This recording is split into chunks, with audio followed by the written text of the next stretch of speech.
Yeah. So, is the medicine doing us more harm than good? With me now, Ros Altmann, Director General of SAGA, the Organisation for Senior Citizens, and Ruth Lee, Economic Advisor to the Arbuthnot Banking Group. Ros Altmann, your members feel sacrificed on the altar of a policy that isn't working. Yes, I mean, I think older people seem to have been the sacrificial lambs for this policy, taking money away from older generations who've saved and pensioners coming up for retirement and transferring it to younger borrowers and bankers. Now, how is that going to stimulate the economy when we've got so many older people?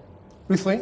Well, speaking as one of the sacrificial lambs, I suppose I ought to say that I have supported the Bank of England all the way through, even though my savings have been knocked as hard as anybody else. So you think it's a policy that's working? Yes, I do. And I think the Bank of England, it has actually assessed just what its first £200 billion did to the economy. They compute that it probably added 1.5% to 2% to the level of GDP. It did raise inflation a bit as well. And they say that what they did by the $200 billion was equivalent to cutting base rates by another 1.5%, perhaps up to 3%. In other words, they assess that it did help the economy. And the truth is, we will never know what would have happened if they hadn't done it. That's true, isn't it? I mean, it's the counterfactual.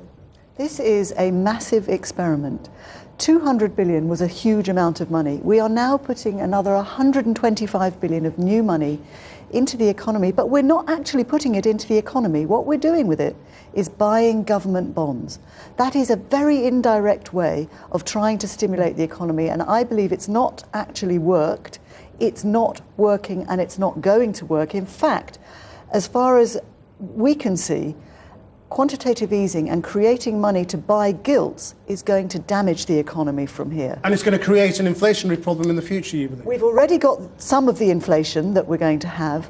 Pensioners are going to be permanently poorer for the rest of their retirement because anyone buying an annuity is finding the rates have been forced against them.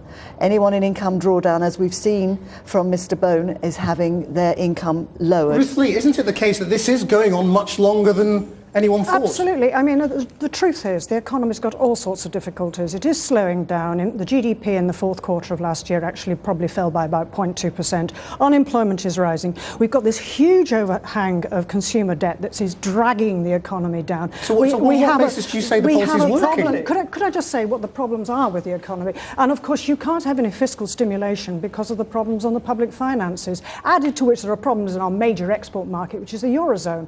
So really, we are left with a very accommodative monetary policies. It's exactly what the bank has done. But it's a leap of faith, isn't it? But it is not an act of faith. The truth is it has kept interest rate down, so it has helped the people who have got debt already. Now, I take your point. It's an intergenerational thing, but we are where we are with our economy. And, if we'd had interest rates which were much, much higher than they are today, can you imagine what would have happened to the housing market? It would have probably been devastating. And yet we were told by the Council of Mortgage Lenders yesterday that repossessions last year were the lowest since 2007.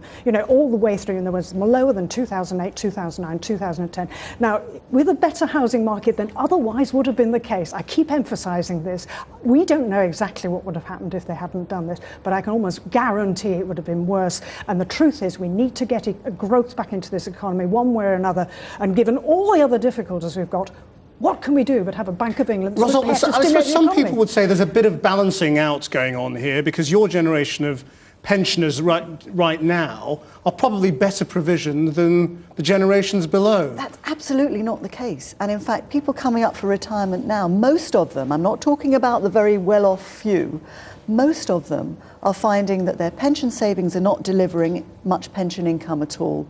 But the most important point for me is that buying gilts is not stimulating the economy. Interest rates? It is. Interest rates are already too low. Yeah. Inflation is high and interest rates are low.